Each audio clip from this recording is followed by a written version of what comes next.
설명드리겠습니다. 우리 판례로는 두 번째 시간입니다. 하죠. 18페이지. 교과서로 18페이지요. 그리고 판례자로 1회 때 나눠드렸던 첫 번째 판례를 안 했습니다. 이 판례는 전원합의체 판례. 전원합의체는 굉장히 중요한 판례입니다. 그러니까 여러분들이 판결이 모두 판례가 아니에요. 그리고 판례를 공부할 때, 온갖 거를 다 요약하고, 온갖 걸 다 만든 그런 판례집은 결코 좋은 게 아니에요. 그런 걸 누가 추천해도 사실 공부가 덜 돼 있어서 추천하는 뿐이지 좋은 게 아니에요. 교과서 판례가 중요하고요. 또 더욱더나 판례라고 말하는 건 일정한 법리가 있는 것들을 판결을 판례라고 말하는데, 중요한 판례는 전원합의체 판례요. 전원합의체 판례가 중요하고, 다수설과 같이 가는 판례. 다수설과 같이 가는 판례가 중요하고, 다수설과 완벽하게 배치되는 판례, 이런 판례가 중요한 것입니다. 다 중요하다는 얘기인데요. 그러니까 이것들을 교과서를 기준으로 냅니다. 그러니까 이상한 판례들은 답항이 되지 않아요. 나온다 하더라도 그걸 물어보고자 낸 건 아니란 말이에요. 그래서 여기 있는 교과서들을 열심히 하셔야 됩니다. 이상한 판례집을 보는 게 아니에요. 그래서 판례 18페이지, 그리고 여러분들 처음에 했던 이 판례 사실관계까지 알아야 되는 중요 판례가 될 수 있겠습니다. 우리 기본 강의 때 했지만 다시 한번 머릿속에 반복을 한번 해보시죠. 갑이라는 자가 어떤 집이 있었는데 이 자가 사망을 했어요. 사망한 자를 우리가 피상속인이라고 말하죠. 피상속인이라고 말하고 50년도에 이렇게 사망을 했습니다. 사실관계 거기다 적어 놓으시죠. 그래서 18페이지에다 적든지 아니면은 1회 때 나눠드렸던 거요. 그리고 갑에게는 을이라는 갑의 직계존속이 있어요. 직계존속이 있고요. 그리고 사실 총각이 아니었어요. 사실상 이런 혼외자, 혼인 외에 이렇게 출생한 자가 있었습니다. 이렇게 혼인 중에 출생한 자가 아니라 혼외자와 아버지나 또는 모를 이어주는 관계를 우리가 인지해요. 근데 인지 같은 경우에는 아버지가 인지해줄 수도 있지만 그런 거 이미 인지고요. 아버지가 인지를 못해주는 사정이라던가 또 안 해줄 때는 인지를 청구할 수가 있습니다. 강제 인지죠. 그래서 이런 혼외자가 죽은 아버지를 찾는다는 얘기는 50년에 사망한 죽은 아버지를 74년에 이렇게 찾는다는 얘기는 결국 돈 문제 때문일 거예요. 그래서 인지 청구에 소를 제기합니다. 인지 청구에 소를 제기해요. 나중에 이제 공부하시겠지만 860조에서 조문 우리 민법 860조에서 인지를 받으면요. 지금 아주 오랜 시간이 지난 이후에 인지 청구를 제기하고 죽은 사람을 상대로 이렇게 들어갔지만, 그러나 인지는 병이 태어난 때부터 갑의 자식인 것입니다. 그러니까 그때부터 부양했어야 되고, 그때부터 애초부터 출생했을 때부터 병은 갑의 자식입니다. 그렇기 때문에 우리의 인지가 지금 74년부터가 아니라 이 사람이 만약에 48년에 태어났다면 50년에 죽었으니까 2년 전에 2살이었다 태어났다라고 한다면 인지는 48년부터 병은 갑의 자입니다. 그러니까 인지는 소급표가 있다라고 얘기를 하죠. 인지에 소급표가 있다라는 거, 그런 것들 기억을 하셔야겠고. 근데 그래서 이제 인지에 소급표가 있다는 건 이런 의미가 될 수 있어요. 이 할머니가, 이 자가 이제 50년에 사망하니까 50년도에 이 집이라던가 이런 모든 재산을 이런 직계존속인 할머니가 모두 다 상속했어요. 상속을 받았어요. 상속을 했어요. 자기 아들이 죽었으니까 상속을 받겠죠.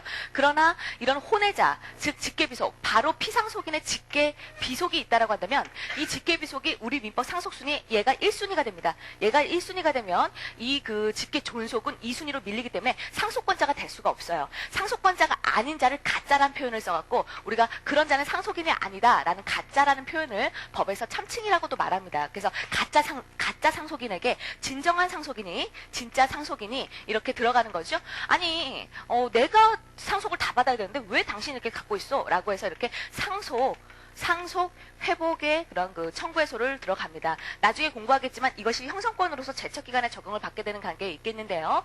그러나 그런 거는 이제 우리가 안날로부터 3년, 그 다음에 치매행위가 있은 날, 개정됐죠? 치매행위가 있은 날부터 10년. 여기에 걸리지 않아요. 여기에 걸리지 않기 때문에 이자가 이제 원고가 됐겠죠? 이자가 원고가 되고, 그 다음에 할머니를 상대로 재산을 이제 돌려와야 되니까, 이제 할머니가 이제 피고가 됐겠죠? 그래서 원고, 피고 이렇게 들어갔는데, 원고가 자신의 권리를 주장하는 주장이라고 얘기합니다. 그리고 이런 피고 입장에서 주장을 저지시키기 위해서 하는 것들을 우리가 항변이라고 얘기하죠. 항변 사유로서 어떤 것들이 있느냐. 을은 이걸 주장했었어요. 종전에 8공다139이라는 판례가 있었거든요. 그래서 8공다139이라는 판례가 있었는데 8공다139이라는 판례에서는 뭐라고 말을 했냐면 상속 개시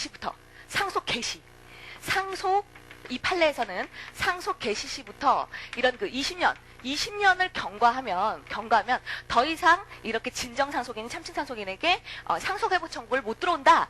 이게 된 거예요. 상속 개시 시는 언제냐면 이 사람 죽었을 때 상속이 개시된 거죠. 즉 50년으로부터 20년이 경과하면 70년부터는 못 들어온다는 얘기예요. 그러면 얘는 힘 한 번 74년에 아버지를 아버지라고 부를 수 있었고 아버지가 아버지 자식인 걸 알게 됐는데 이미 자기가 권리 행사를 하기도 전에 이미 이게 박탈이 됐다는 얘기고, 그렇죠? 그 다음에 또 어떻습니까? 그 인재 소급표라던가 이런 것들에 또 배치가 될 수 있는 것이고, 만약 이것이 진정상속인이기 때문에 이 부동산은 당연히 우리가 187조라던가 여러 규정에서 직계 비속에게 소유권자 병이 소유권자가 되는 것입니다. 근데 이런 관습법이 있다라는 거죠. 의뢰항변은 이런 관습법이 있다는 거죠. 관습법 맞습니까? 예, 그렇습니다. 판례로 확인이 됐어요. 왜냐하면 이런 우리의 관행이 있었고 법으로까지 확신을 냈다. 법적 확신이 있다. 법적 확신까지 얻었다. 이 두 가지 요건을 갖췄다라는 거야. 그러니까 이것은 판례로까지 확인됐기 때문에 이런 법이라는 거야. 관습법이라는 거야. 그래서 이 법을 주장하면서 못 돌려주겠다. 너는 20년이 경과했으니까 못 돌려주겠다. 이렇게 했는데 이런 그 종전의 판례들을 뒤엎고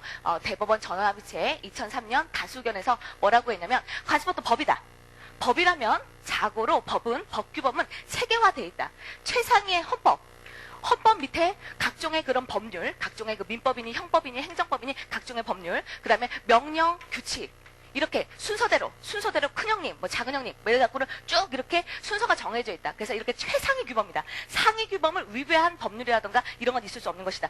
성문법이 아니라 관습법도 법이기 때문에 헌법의 최상위 규범이라던가 선량한 보수 사회 질서 이런 걸 위반해서는 안 된다. 법이 이런 그 법 체계 질서에 위반해서는 안 된다. 그런 걸 허용할 수가 없다. 이런 것들을 주장했던 것이었고요. 또 하나, 우리가 소유권 어때요? 소유권 같은 경우는 나중에 이제 공부하겠지만 권리라는 게 영원하지 않습니다. 권리라는 거는 이제 그 시간의 효과로서 소멸되기도 하죠. 소멸되기도 하고 여러 가지 모습들이 생기게 되는데, 소유권이라는 것은 권리긴 하지만 항구성이 있기 때문에 소멸시효에도 걸리지 않는 권리예요. 그런 걸 갖다가 이렇게 배척한다는 것이 소유권을 보장하고 있는 헌법의 이념에 배치된다는 점, 그리고 손 한 번 써보지도 못한 채 이렇게 배척된다는 것이 옳지 못하다는 점, 이런 것들 등에서 다수결들이 크게 배척했다는 거 중요한 논의가 될 수 있겠습니다. 엄청 중요하죠. 올해 나올 것이라고 생각했는데 올해 안 나왔어요. 안 나왔기 때문에 계속 이제 시한폭탄처럼 여러분들이 안고 들어가셔야 될 테마입니다.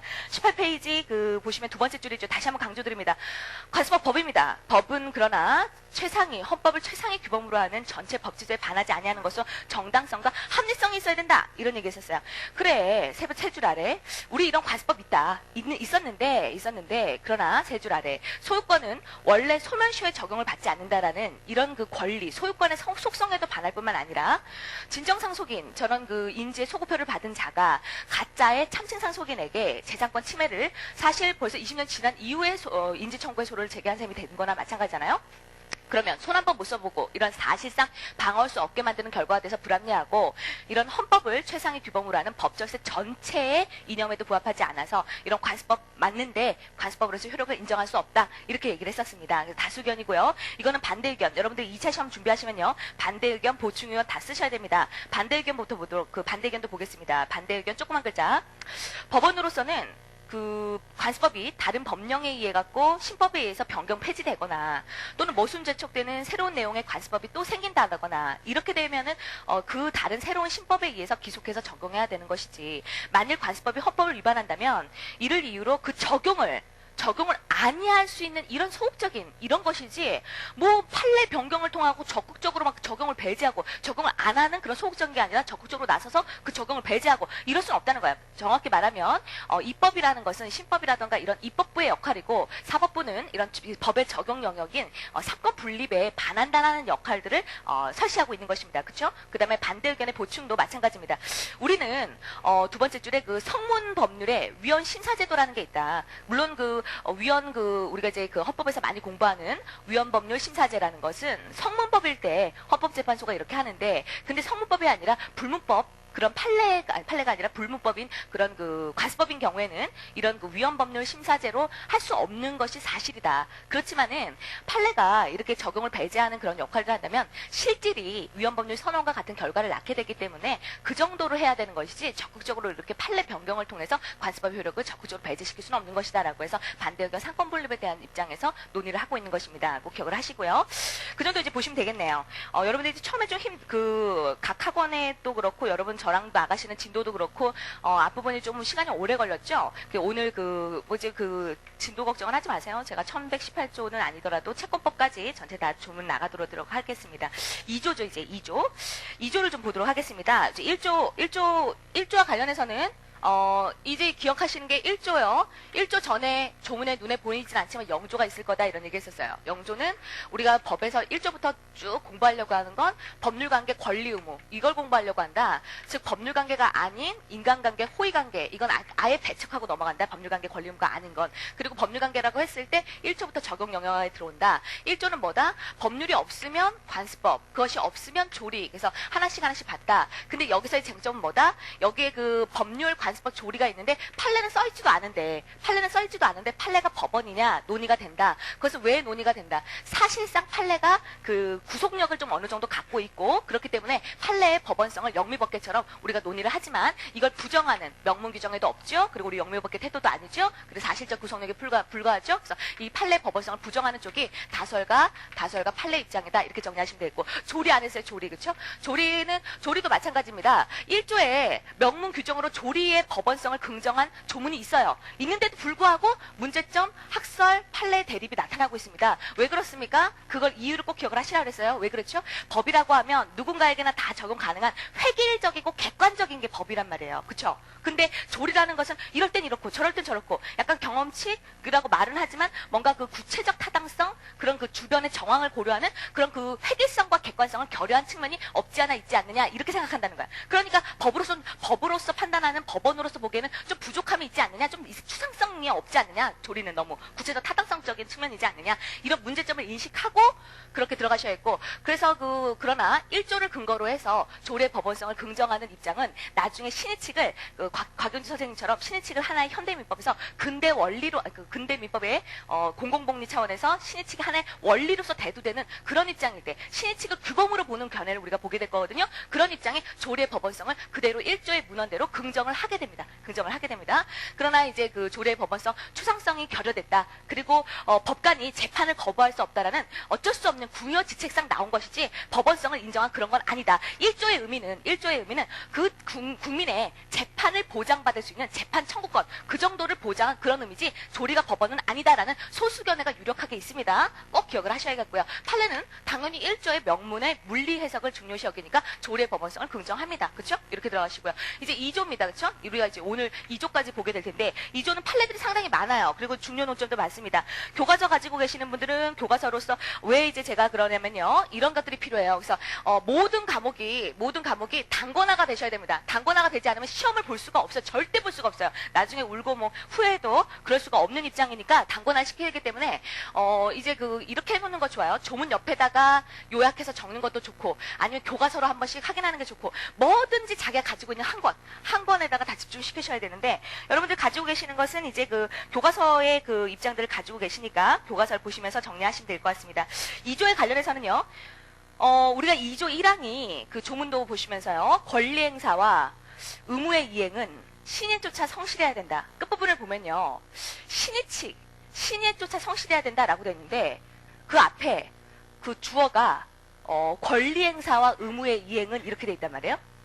이것이 무슨 의미가 있냐면 우리가 이제 독일 같은 경우에는요. 교과서 보시는 분들은 2번을 보시면 돼요. 2번을 보시면 독일 같은 경우에는 그 의무, 채무를 이행할 때는 신칙에 맞춰야 된다. 이렇게 보고 있고 권리자는 권리를 남용해서는 안 된다. 이렇게 나눠요. 그러니까는 독일 민법의 태도는 권리자, 의무자 이렇게 법률행위, 채권계약이라던가 이렇게 통해서 채무자, 채권자 이렇게 됐을 때 이런 채무 파트에서 채무를 이행할 때는 신의칙에 맞춰야 된다. 채권법의 영역에서 이렇게 택하고 있고 그 다음에 권리는 권리를 행사하는 사람은 그 권리 행사가 남용돼서는 안 된다라고 하고 있어서 권리 남용의 원칙은 어떤 그 물권적인 그런 권리, 물론 채권도 있겠지만은 물권적인 권리 측면에다가 권리 남용의 원칙을 같이 결부를 좀 시키고 그 다음에 어떤 그 채무라던가 의무적인 측면에서 신의칙을 그런 그 배치를 시키란 말이에요. 근데 우리 조문은 그런 독일 민법의 태도를 택하고 있지 않다라는 것입니다. 우리는 주어가 어떻게 되고 있냐면 권리의 행사도 신의칙, 의무의 이행도 신의칙 이렇게 하고 있어서 스위스 민법을 전체적으로 따른 것이 아니냐 이렇게 얘기를 하고 있습니다. 그 얘기는 어떤 얘기냐면요. 조금 어려울 수 있지만 처음에 공부하실 때 기본을 잡으시는 게 중요했었어요. 우리가 이거 있었잖아요. 이 태도가 끝내 이렇게 그 대비되게 되는데 우리 그 곽윤주 선생님은 근대 민법과 현대 민법을 근대의 민법이 형성되던 그런 태도의 시기를 좀 달리 보고 계시잖아요. 근대 민법의 시기에 있어서는 우리가 소유권 절대 보장이라던가 그 다음에 어떤 계약 자유 원칙이라던가 그 다음에 또 과실 책임의 원칙이라던가 이런 원리가 정말 그 민법의 구성 원리였어요. 그리고 이것을 좀 제한하는 것이 신의칙이라던가 공공성이라던가 이런 게 이걸 좀 제한했었어요. 그렇잖아요? 소유권이 무조건 무제한 보존될 수 없잖아요. 공공의 질서라던가 이런 것도 있어야 되는 거니까. 근데 이걸 제한하는 그런 입장이었는데 현대는 뭐 그 시민사회, 그래갖고 뭐 자유, 뭐 이런 거 뭐 그 다음에 또 소유권 절대 그거보다도 현대는 공공복리, 공공의 이익, 개인의 어떤 절대 자유보다 공공복리가 하나의 큰 더 상위의 개념으로 자리 잡고 그 다음에 그렇기 때문에 이런 소유권 절대 보장, 계약의 자유, 이런 사적 자치의 내용들, 과실 책임의 내용들을 이런 공공복리라는 것들이 큰 위에서 이렇게 지배하는 역할을 하기 때문에 그 전에 종전의 근대민법에서 신의칙이라던가 공공성이라던가 제한만 했었는데 이게 하나의 원리로 이념이자 규범이자 원리로까지 대두돼서 얘네들을 막 제한하는 그런 역할로서 그런 원리로서 이렇게 나타난다는 것이 곽 선생님의 아주 그 태도이십니다. 공공성을 강조하시면서. 그러나 이형 사적자치 또는 그 의사주의 여기에 서 있는 이영주 선생님 같은 경우에는 사적자치라는 거를 사적자치를 어떻게 무슨 공공성이 지배하고 그건 말이 안 된다. 이렇게 시작 자체를 달리하신다는 거예요. 그죠? 그래서 우리가 이거를 근대민법과 현대민법을 구별한다라고 해서 곽 선생님의 견해를 구별설이라고 봤었던 것이었고 그 다음에 이거를 비구별설로 본 거예요. 비구별설로. 근데 우리가 이제 구별설에 따르고 뭐 근대 민법의 태도가 독일이 이런 그 사적자치 개인의 자유 막 이런 것만 시민사회 막 이런 것만 막 강조하던 시기에 만들어졌던 법이라고 한다면 어느 정도 공공성 그 개인의 자유보다도 공공성이 더 중요하다. 이렇게 현대의 공공성을 강조할 때 나온 그 민법이 스위스 민법입니다. 좀 늦게 만들어졌다는 얘기예요. 그러니까 스위스 민법이라는 얘기예요. 그렇기 때문에 여기서의 그 사고방식과 스위스 민법에서 반영하고 있는 사고방식은 끝까지 달리 갑니다. 그래서 우리 민법은 우리가 독창적으로 만든 것이 아니잖아요. 만든 것이 아니라 대륙법계를 특히나 영미법계, 불문법계 아니라 성문법인 대륙법계를 특히나 독일이라던가 이런 걸 많이 개수했는데 곳곳에 이런 현대적인 입장의 공공복리를 반영한 이런 스위스 민법을 많이 반영하고 있는 것들이 여러분들이 이제 권리남용에서 어떤 그 주관적인 요건을 요구하지 않는 그런 태도라던가 그런 것들을 볼 수가 있단 말이에요. 그래서 그런 것들이 이제 좀 어렵긴 하지만 처음에 잡고 들어가시면 나중에 2차라던가 1차 쓰실 때 조금 나을 것 같아서 말씀 좀 드렸습니다. 그런 거예요. 지금 조문을 읽으실 때 우리 민법은 그 채무의 이행만 신의 성실의 이런 것들이 아니라 1항에서 권리의 행사도 신의칙 이렇게 되고 있다는 게 참 특징이다. 이게 눈으로 좀 보실 수 있어야 될 것 같습니다. 그래서 그런 것들을 이제 중요하게 좀 다뤄놓으시고요. 그다음에 이제 그렇기 때문에 이런 것들이 참 많이 나와요. 그러니까 우리는 독일 같은 경우에는 채무, 무슨 이행 이런 것만 신의칙이지만 우리는 권리 부분에 있어서도 신의칙이 작동을 하니까 우리 이제 객관식 같은 거 풀다 보면은 그 2조 1항의 신칙, 그 다음에 2조 2항의 권리남용 이게 중복적으로 판례는 적용된다고 인정하고 있다. 이런 문구가 나온단 말이에요. 그 문구는 왜 나오냐면 어떤 권리자가 권리를 행사하는데 내재적인 한계로서 신의칙상 한계를 가질 수밖에 없다. 이만큼은 행사할 수는 없다. 이만큼은 행사할 수 없고 신의칙상 이만큼은 행사를 못한다. 이렇게 생각하면 신의칙이 작동해서 이 권리를 제한하고 한계를 지웠다라고 볼 수 있단 말이에요. 그렇죠? 근데 다른 한편으로 바라보면 이만큼의 권리가 있지만 이만큼까지 행사하는 것은 이건 남용이다. 이래서 권리 남용이다. 이렇게 볼 수도 있잖아요. 그러니까 이런 입장으로 본다라고 하면 이런 권리 측면에서 신의칙이 또 작동을 했고 그 다음에 권리 남용 원칙도 작동을 한 거잖아요. 같은 측면이지만. 그러니까 우리 판례는 중복, 신의칙과 권리 남용을 중복 적용했다. 이런 표현들이 나올 수 있단 말이에요. 그러니까 지금 우리가 본수업을 안 했기 때문에 본수업은 지금 아직도 관습법이 끝났고 그러고 있기 때문에 여러분들 지금 모르시기 때문에 그냥 스토리로만, 느낌으로만 아시면 될 것 같습니다. 이 정도 이렇게 기억을 하시고요. 그런 의미들 기억하시고, 그러면 이제 여러분들이, 어떻게 써요? 곽 선생님은 신의칙 2조를 뭘로 보겠어요? 규범설로 보겠죠. 규범으로 보겠죠. 하나의 그 기본 원리고 공공공리라는 이념 속에서 얘네들을 다 지배할 수 있고 수정할 수 있고 이런 거니까 규범이죠.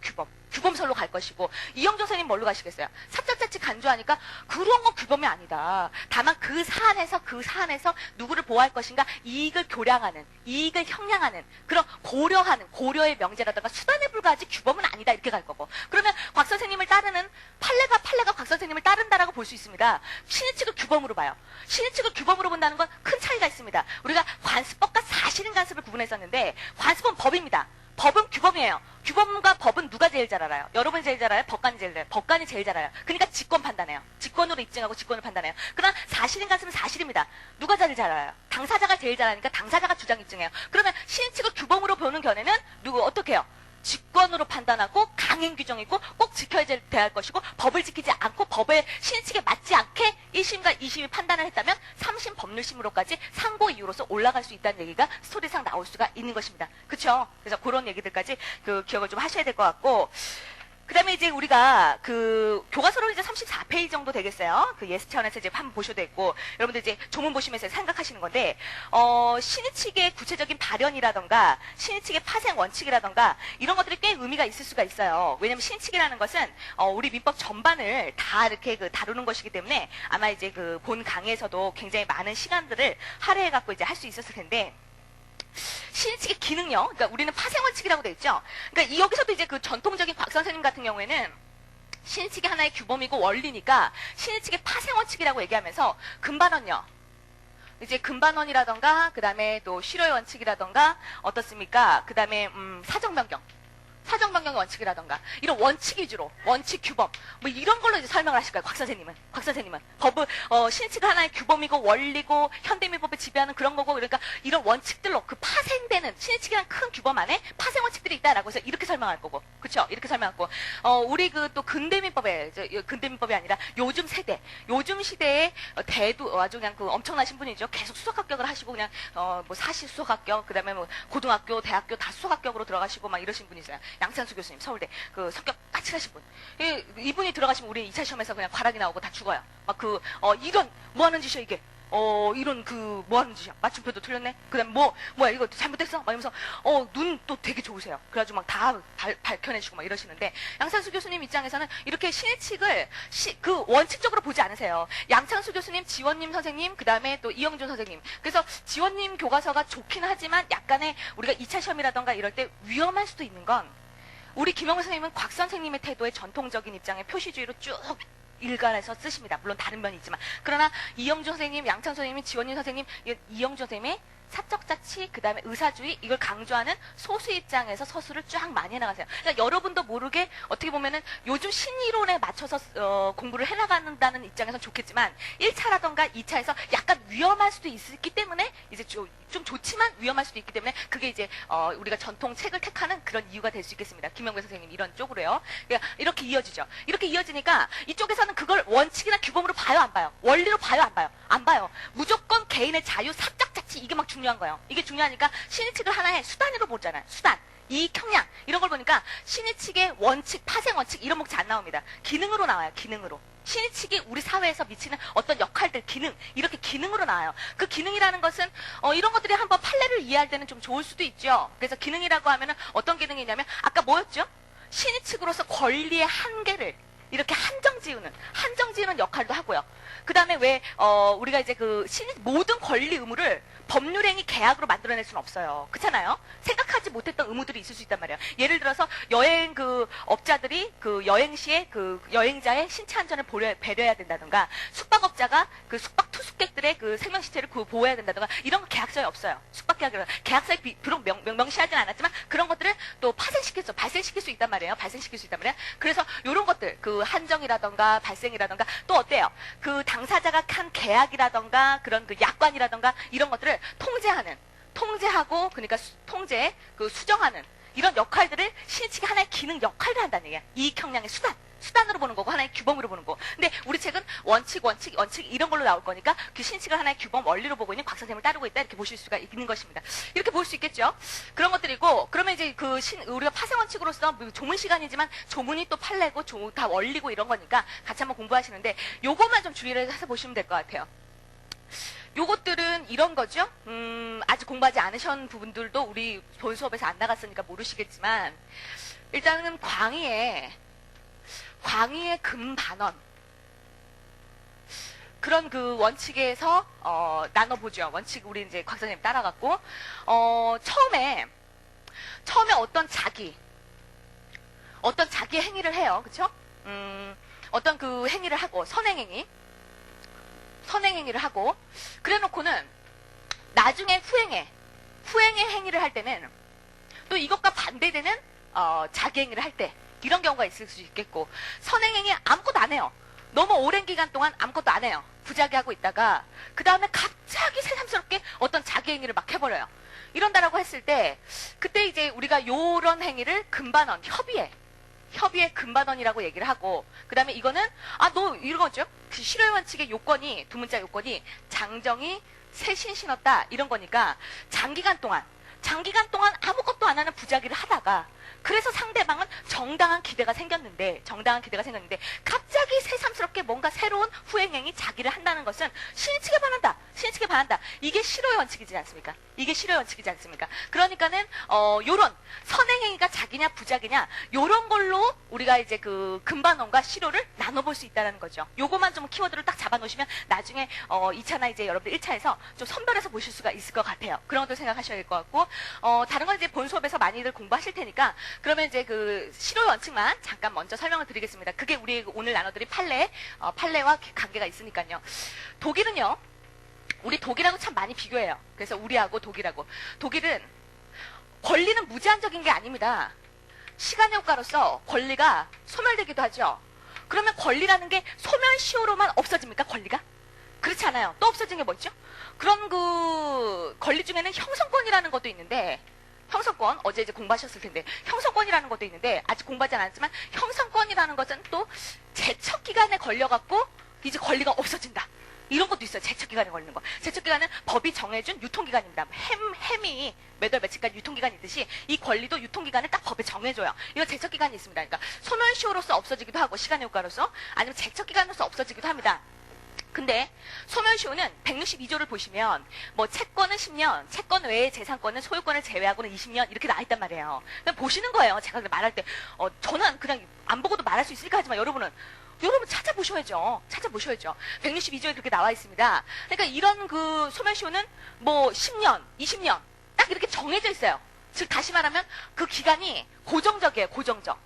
그리고 제척기간도 어때요? 제척기간도 지금 공부하지 않으셨겠지만은 뭐 3년이니 10년이니 뭐 이런 식으로 해서 기간이 딱 정해져 있단 말이에요. 그러니까 너무나 고정적이에요. 그런데 판사가 봤을 때 얘를 도저히 보호해서는 안 되는 그런 입장이야. 얘가 이렇게 권리 행사를 들어왔는데 얘 권리 없어져야 돼 마땅하다는 그런 구체적 타당성의 측면을 했을 때 그렇게 했을 때 이걸로는 아직 10년이 안 됐고 아직 3년이 안 됐고 이런 걸 한다면은 좀 그 탄력적인 운용이 힘들 수 있다라는 거죠. 그래서 이렇게 고정적인 기간들보다는 좀 탄력적인 운용이 필요할 경우가 있는데 그런 필요한 경우에는 우리가 요거 외에도 세 번째로 그 실효됐다. 이제 효과 실효됐다. 라고 해서 실효의 원칙을 뽑아내야 되는데 명문의 규정이 있어야 되죠. 이것도 규정이 있고 이것도 규정이 있으니까 이것을 2조의 파생, 신의칙의 파생 원칙으로서 이제 실효됐다. 실효의 원칙을 탄력적으로 활용하기 위해서 이게 필요합니다. 근데 무제한적으로 활용할 수는 없고요. 독일 같은 경우가 이런 실효의 원칙을 굉장히 적극적으로 활용해요. 왜 그러면 독일은 이 소멸시효가 청구권에 한정돼 있습니다. 청구권에 한정돼 있어요. 그러나 우리는 어때요? 채권이라는 청구권에 한정돼 있지 않고 162조요. 지금 보셨던 162조 1항을 보면 채권은 10년. 그 다음에 2항을 보면 소유권 외에 기타 재산권은 20년. 그러니까 꼭 청구권에 한정하지 않죠, 우리는. 그러니까 소멸시효가 다른 걸 다 포섭할 수 있으니까 우리는 독일보다는 실효의 원칙에 소극적일 수 있습니다. 그렇죠? 그런 것들 생각하실 수 있고. 그리고 얘네는요. 소멸시효 기간이 30년이나 돼요. 너무 길어. 근데 우리는 10년이니까 그 정도는 권리의 행사 기간으로서 좀 잡아줄만 하죠. 그러니까 우리는 얘네보다는 좀 소극적일 수가 있습니다. 소극적일 수가 있는데 그래도 우리는 실효원칙 굉장히 중요합니다. 2차 시험에서도 A급이에요. A급이기 때문에 이제 설명을 좀 많이 드리는 건데 그래서 이런 그 실효 원칙은 어디서 우리 같은 경우에도 좀 그 많이 논의해야 될 수 있을까요? 이런 경우죠. 무효. 무효 확인. 무효 확인의 소라던가, 그 다음에 고용관계라던가, 그 다음에 또 어떤 문제가 있을까요? 고용관계. 그 다음에 형성권이라던가 이런 문제가 있는데, 무효 확인은 뭐죠? 무효 같은 경우에는 취소권이라는 형성권, 그 다음에 해제권이라는 형성권, 이런 것은 아직 공부하지 않았지만 무슨 제척기간의 적용이라던가 이런 게 딱딱 있어요. 있지만 무효 같은 경우는 그런 게 없단 말이에요. 그런 게 없으니까 이제 무효는 언제 어디서나 가능한 게 무효란 말이에요. 그렇기 때문에 이제 와서도 한 10년, 20년 지났는데도 근데 옛날에 했던 계약 무효입니다 이렇게 들어오는 거야. 100년 지났는데도 무효입니다 들어오고. 그러면 소멸시효에 걸렸다고 말할 수 없거든요. 무효기 때문에. 그러면 또 제척기간에 걸렸다고 말할 수 없거든요. 이제 실효됐어? 그래서 무효인 경우에는 실효의 원칙을 적용할 가능성이 좀 필요하죠.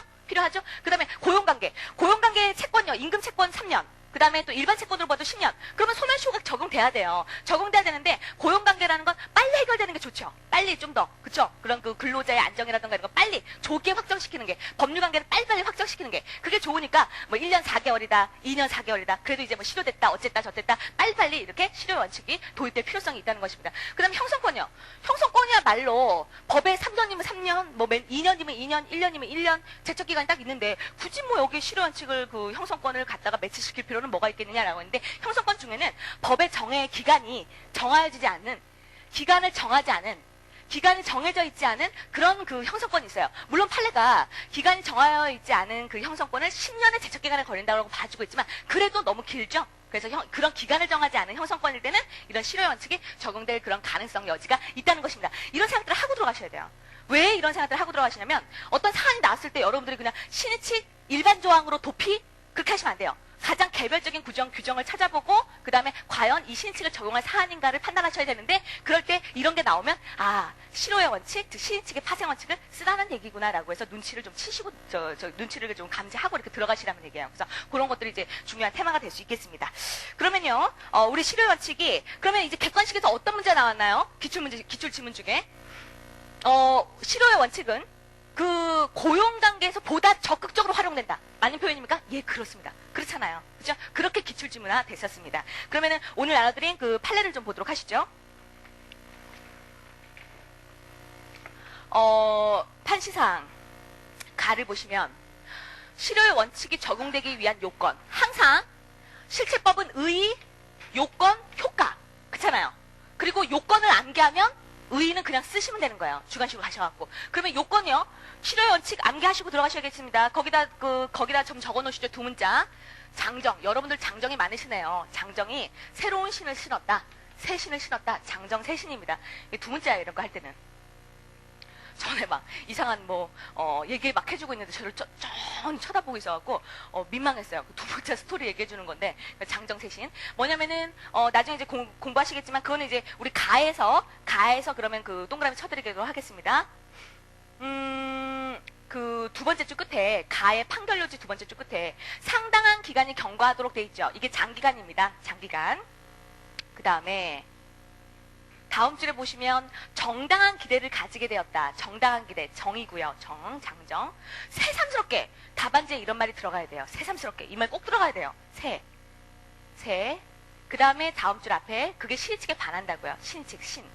장정세신. 요걸 암기해 놓으시면 여러분들이 의회도 이렇게 쓰시는 거예요. 실효의 원칙이란 장기간 권리자가 권리를 행사하지 않아서 상대방이 정당한 기대를 갖게 되었는데 갑자기 새삼스럽게 권리 행사를 하는 것이 신의칙에 반하는 것을 실효의 원칙이라고 한다. 이렇게 의의를 쓰고, 그 다음에 그 의의를 풀어서 1번, 그럼 실효의 원칙에 적용되려면 1번 요건, 장기간 권리 행사 권리 불행사, 그 다음에 상대방의 정당한 신뢰, 그 다음에 3번 그 요건의 3번 새삼스럽게 권리의 행사, 자기, 그 다음에 그것이 신의칙에 반한다는 평가, 이렇게 해갖고 요건을 적으시면 되는 거야. 의의가 요건이고. 그리고 효과는 뭐예요? 효과는 이제 어떻습니까? 권리 행사 이제 실효됐으니까 행사하지 못한다. 이렇게 들어갈 수 있겠죠. 그런 것들입니다. 요건 봤었고요. 나를 잠깐 보시면 가장 중요한 건 가의 판결 요지입니다. 여러분들이 있고요. 나의 판시사항, 실효의 원칙이 사용자 근로자 사이의 고용관계의 존부를 둘러싼 노동 분쟁에서 더욱더 적극적으로 활용될 필요성이 있느냐? 가로 안에 보시면 적극 그렇다.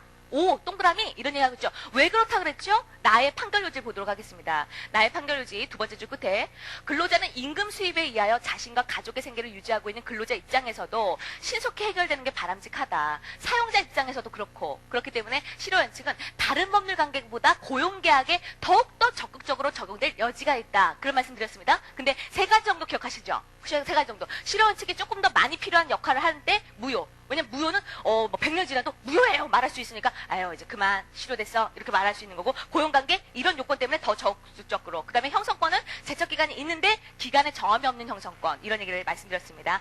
그 다음에 이제 다를 보시면요. 실효의 그 판시상, 실효의 원칙을 적용하기 위해서 심리하여야 할 일반적인 사항과 징계 당해서 이제 해임을 당했는데요. 이런 징계 해임 처분의 효력을 다투는 분쟁에 있어서 실효 원칙을 적용하는 방법이라고 되어 있습니다. 이거 뭐 중요한 건 아니에요. 그 장정세신을 조금 더 자세하게 풀어 쓴 것에 불과합니다. 한번 다의 판결 요지를 보시면요. 실효의 원칙이 필요하기 위한 요건은 장기간, 이걸 실효기간이라고 표현하네요. 장기간. 그 장기간의 길이와 의무자한 상대방이 행사하지 않겠구나. 저 사람 아무것도 안 하고 있으니까 안 하겠구만. 이 부작위하고 있으니까 안 하겠구만. 신뢰할 만한 정당한 사유가 있었는지 여부는, 거기다 두 번째 줄 그 좀 초록색으로 밑줄 좀 치시죠. 일률적으로 판단할 수 있는 것은 아닙니다. 일률적으로 판단할 수 있는 것은 아니고요. 키워드 구체적이다 색깔하시죠. 구체적인 경우로 판단해야 됩니다. 2년이면 장기간이고 3년이면 장기간이고 이러지 않아요. 그 사안마다 구체적인 경우마다 이렇게 판단한다는 거야. 그리고 무조건 기간의 장단이라든가 이것만으로 판단하는 건 아닙니다. 이런과 함께 권리자 측과 상대방 측의 쌍방의 사정, 객관적으로 존재하는 사정 모두 고려해서 사회통념, 결국 뭐 판례죠. 이런 걸로 통해서 합리적으로 판단할 수 있다는 것들이 나와 있다는 것입니다. 그래서 여러분들이 이 판결 요지에서 알아두셔야 될 것은요. 일률적으로 판단하지 않고 구체적인 경우마다 따로따로 판단한다는 것들을 기억을 하셔야겠습니다. 그래서 판례 중에는 그 굉장히 짧은 기간인데도 실효됐다, 이제 행사하지 못한다, 이런 판례가 있는가 하면 굉장히 긴 기간인데도 아직 실효되지 않았다, 이렇게 할 수 있어요. 그리고 여러분들이 또 이런 것들이 있죠. 이런 그 실효의 원칙, 이런 것들이 실효됐어, 이제 행사하지 못해. 이것이 소유권자 또는 그 권리가 단순한 채권, 임금 채권 이런 게 아니라 소유권이라는 절대권, 항구성을 갖는, 소멸시효에도 걸리지 않고 이런 권리라던가, 그 다음에 부모가 자식에게 행사하는 친권 행사, 이런 거에 실효됐어, 이제 행사하지 마. 뭐 부모로서 왜 30년 만에 찾은 거야? 친권 행사 찾지 마. 그리고 소유권자 그 배척시키고, 그게 가능하겠어요? 그래서 좀 권리 성격상, 권리 속성상 좀 불가능하겠죠. 그래서 여기에는 굉장히 자제하고 있습니다. 그러니까 이런 고용관계에는 실효원칙을 많이 활용을 하겠지만, 여기서는 웬만하면 우리가 봤을 때도 장정세신에 맞아 떨어지는 것 같아요. 장정세신에 맞아 떨어지는 것 같은데도 소유권자를 보호하고 친권으로 이렇게 또 남 실효되지 않았다라고 해서 좀 자제하는 입장에 있다라는 것입니다. 이제 그런 것들 좀 기억을 하셔야겠고요.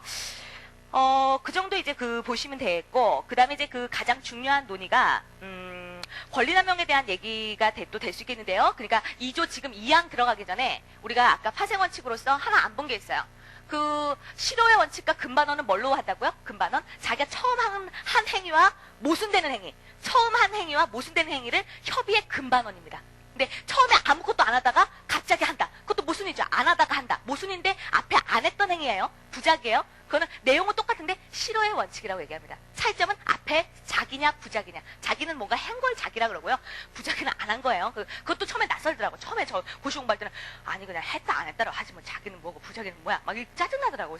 그래서 그런 것들이 이제 용어들이 좀 익숙해지시면 좋겠습니다. 그 다음에 이제 하나 본 수업에서 많이들 할 거니까 여러분들이 저를 만났으니까 사정 변경 원칙 좀 말씀 잠깐 드릴게요. 사정이 바뀌었다는 거죠. 사정이. 그러면 독일에서 논의라는, 저는 이제 옛날에는 독일의 논의는 할 필요가 없다 이렇게 생각했는데, 공부를 조금 더 많이 하다 보니까 독일의 논의가 왜 의미가 있는지 알겠어요. 우리가 이제 개수법이지 않습니까? 우리가 독창적인 법이 아니라. 그래서 독일의 논의를 알면 우리의 의미를 좀 더 선명하게 알 수 있어요. 그래서 그것이 답안지에 표출됐을 때 어떤 고득점으로 연결될 수 있겠습니다. 그러니까 제가 1차 할 때는 독일의 논의는 그냥 다 무시했어요. 그럼 무시해도 돼요. 무시해도 저는 95점 맞고 막 이래요. 독일 내용을 묻는 건 아니니까. 그런데 나중에 2차 시험 쓸 때는 이것들이 독일 내용을 갖다 쓰진 않지만 그런 맥락에서 나왔다라는 게 답안지에 표출이 돼요. 자기도 모르게. 그러니까 선생님들은 흐뭇하시는 거야. 어떤 답안지를 읽으면서 막 흐뭇해. 역시 얘는 좀 뭔가 격이 있어. 막 한기가 나는 답안이고 막 이런데 이 새끼는 뭐야? 도대체 이게? 그래서 이게 뭐야? 글씨도 못 쓰는 게 내용도 엉망이고 얘는 떨어져야 돼. 뭐 이런 선생님들도 계신데, 그러니까 독일의 논의가 뭐가 있냐면, 우리가 이제 갑과 을이 어떤 야구 경기를 하기로 했다. 이건데 야구 경기를 이 갑이 야구장을 빌려줘갖고 야구 경기를 주최해주기로 했다. 뭐 이런 것들이 이제 어떤 그 무명의 계약이라고 볼 수도 있겠죠. 근데 그런 그 도움구장이 아니라서 비가 막 엄청난 폭우가 내려도 야구는 하던데 그냥 예를 드는 거니까. 그래서 폭우가 내려갖고 야구 경기를 주최해주지 못하게 됐다. 이런 당사자가 계약할 때는 없었던 사정이 그 이후에 사정이 변경돼갖고 이렇게 됐을 때 그 계약을 그대로 강행시키는 것이 과연 타당한가? 이런 논의를 할 수 있단 말이에요. 그러면 결국 계약을 어느 누군가의 입장에서는 계약을 깨자, 계약을 지키지 않겠다. 이게 이제 분쟁이 돼서 오잖아요. 그러면 계약을 깨지는 것은 항상 말씀드렸지만 무죄밖에 없습니다. 무먹으면 취해. 무죄밖에 없다 했어요. 계약 무효다 주장하든가 아니면 계약 취소다 우리 흔히 얘기하죠. 아니면 계약은 해제된다 이렇게 얘기해야 되는데 이 무효와 취소권이라든가 이런 것들도 다 조문에 있고 형성권으로서 뭐 언제 취소한다라는 게 있고 해제도 그렇긴 합니다. 근데 우리가 이제 이런 경우일 때 사정이 바뀌었죠. 객관적인 사정이 바뀌었죠. 사정이 바뀌었으니까 이런 계약은 이제 해제된다. 이런 생각들을 해볼 수가 있는데 그러면 사정이 바뀐다는 게 항상 이제 여러분들 머리 쪽에 논리 전개를 할 때 객관적인, 그 다음에 주관적인 이런 말 나오잖아요. 주관적이란 말은 법학에서 인적이란 얘기예요. 그 주관적 개인, 그 인적, 사람의 사정, 이런 것들을 주관적으로 표현합니다. 그러면 이런 이름 붙일 수 있겠을까요? 객관적인 그런 사정 변경, 객관적인 행위 기초. 이런 이름이 나와요. 그게 무슨 얘기냐면, 이렇게, 이 갑과 을의 주관적인 뭔가 사정이 바뀐 게 아니라, 뭐 자연의 힘이라던가, 아니면 제3자의 힘이라던가, 이런 객관적인 사정이 바뀌어갖고, 당사자가 한 법률행위, 그 계약의 기초가 달라지게 되는 거. 그런 표현들을 우리가 객관적 행위 기초론 이렇게 말하는 거고, 그 다음에 그게 아니라, 다른 뭐 제3자, 자연력, 이게 아니라, 객관적인 상황이 아니라, 그 두 사람의 문제, 내심이든 뭐든 두 사람의 당사자의 주관적인 무슨 사정이 바꾼. 그래서 옛날에 했던 그 법률행위 계약, 그 계약의 기초가 흔들리는 거. 이런 것들이 주관적 행위 기초론 이런 얘기를 나온단 말이에요. 주관적 행위 기초론. 이렇게 나온단 말이에요. 근데 독일 같은 경우에는, 주관적 행위 기초론이라는 건 갑과 을의 무슨 문제가 발생하는 거죠. 그래서 쌍방다 뭔가 문제가 있는 경우가 있을 거고, 그 다음에 일방만 무슨 문제가 있는 경우가 있을 거란 말이에요. 그런데 독일 같은 경우에는 쌍방다, 일방다 이런 얘기할 때 일방에만 무슨 문제가 생긴다는 얘기는 계약을 체결할 때 나는 고려청자인 줄 알고 샀는데